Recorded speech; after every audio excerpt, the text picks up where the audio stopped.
সৰু ঘোষণা কৰিব খুজিছোঁ। যোৱা আপোনালোকে জানে যে কেইটামান দিনত শিক্ষামন্ত্ৰী ডাঙৰীয়াই বাৰে বাৰে স্পষ্টীকৰণ দিয়াৰ পিছতো একাংশ সংবাদ মাধ্যমেই হওক বা একাংশ শিক্ষকেই হওক শিক্ষা সেতু এপটোৰ ওপৰত বহুতবিলাক প্ৰশ্ন আনি আছে।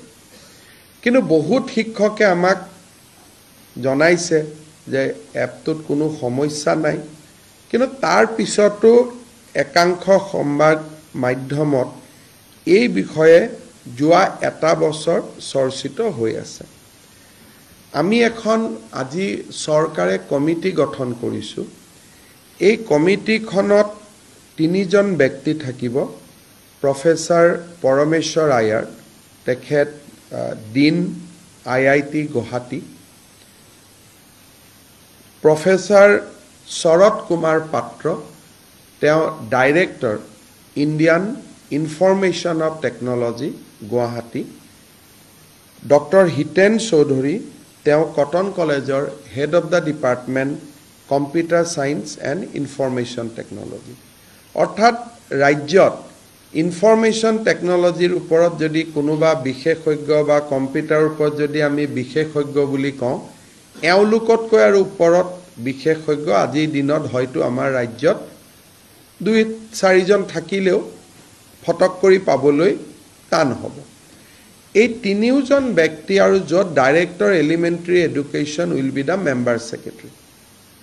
ডাইৰেক্টৰ এলিমেণ্টাৰী এডুকেশ্যনে মেম্বাৰ ছেক্ৰেটাৰী হিচাপে কাম কৰিব শিক্ষা সেতুৰ গুণগত মানদণ্ডৰ ওপৰত। এটা কোনোবাই সময়ত স্কুলত যাব বেয়া পায়, সেইটো এটা বেলেগ কথা। শেষলৈকে স্কুলত থাকিব দিলে বেয়া পায়, সেইটো এটা বেলেগ কথা। কিন্তু একাংশ সংবাদ মাধ্যমে কৈ আছে নহয় গছৰ ওপৰত উঠি এটেণ্ডেঞ্চ দিব লাগে।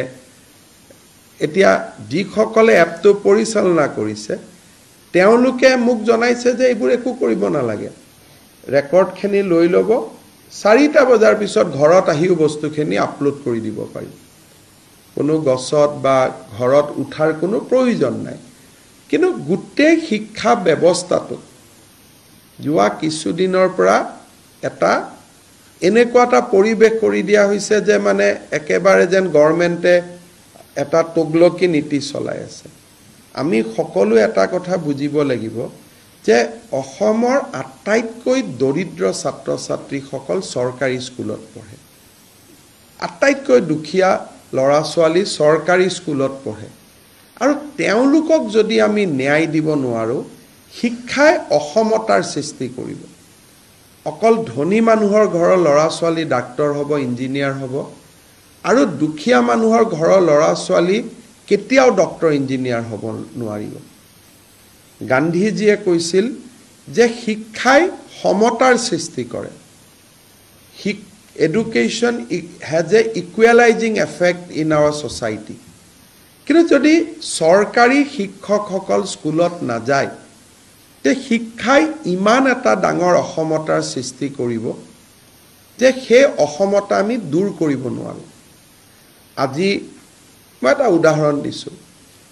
প্ৰতিদিন বাতৰি কাকতখনে এই ধৰণৰ কথা লিখে, গছৰ ওপৰত উঠে, গছৰ তলত উঠে।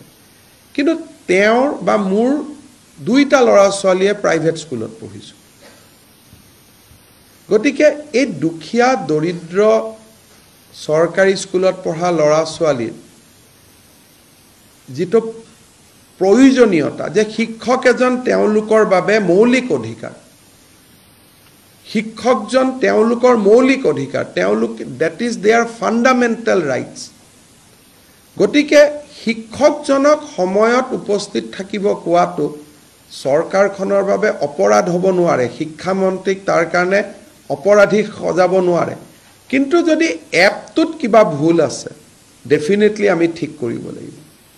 যদি এপটোত সঁচাই গছৰ ওপৰত উঠিহে এপটোত পৰীক্ষা দিব লাগে, এটেণ্ডেঞ্চ দিব লাগে, দেন শিক্ষা বিভাগে তাৰ উত্তৰ ডেফিনেটলি দিব লাগিব।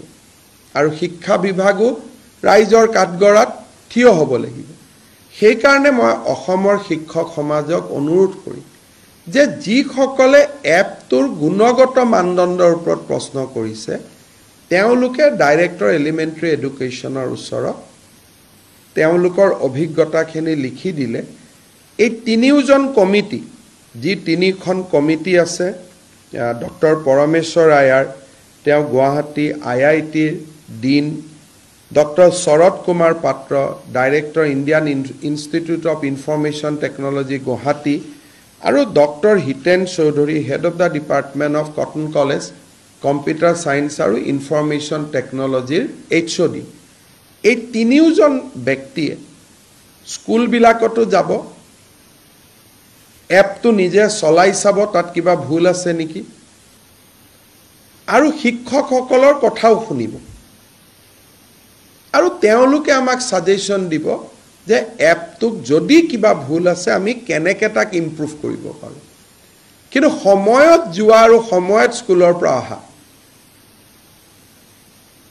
ইলেকশ্যনত লাগিলে আমাক ভোট দিয়কে বা নিদিয়ক সেই বেসিক নিডটোত আমি কম্প্ৰমাইজ কৰিব নোৱাৰোঁ কাৰণ হি যদি কৰোঁ তেতিয়ালে আমি মুখ্যমন্ত্ৰী আৰু শিক্ষামন্ত্ৰীৰ আসনত বহাৰ আমাৰ কোনো অধিকাৰেই নাথাকিব কাৰণ আমি ইয়াতে অসমৰ লাখ লাখ চৰকাৰী বিদ্যালয়ত পঢ়া দৰিদ্ৰ শিক্ষাৰ্থীসকলৰ বাবে আমি ৰাজনীতি কৰিছোঁ গতিকে আমি যদি বেসিক কথাটোত কম্প্ৰমাইজ কৰোঁ তেতিয়ালে আমি ৰাজনীতি কৰিবই নোৱাৰোঁ কিন্তু যদি এ সেকশন অফ টিচাৰ্স তেওঁলোকৰ যদি সঁচাকৈয়ে কিবা অভিযোগত মেৰিট আছে তাক শুনাটো আমাৰ দায়িত্ব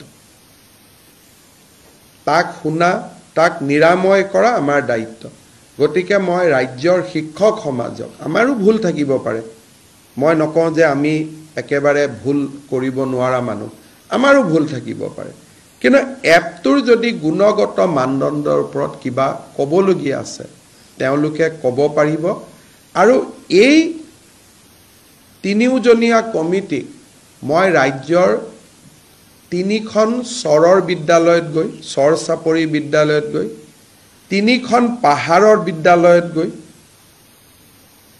তিনিখন পাহাৰ তিনিখন চৰ আৰু তিনিখন আমাৰ একেবাৰে পিছপৰা অঞ্চলৰ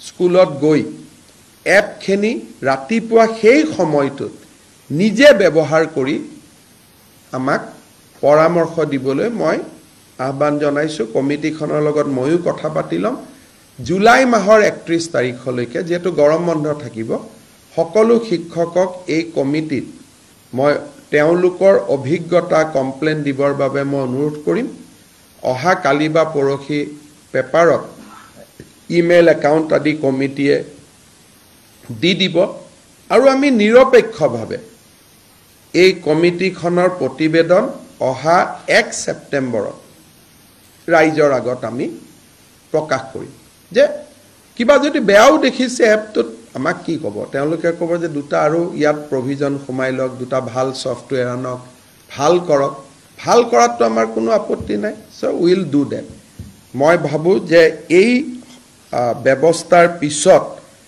ৰাজ্যৰ শিক্ষা ব্যৱস্থা যোৱা এটা বছৰ ধৰি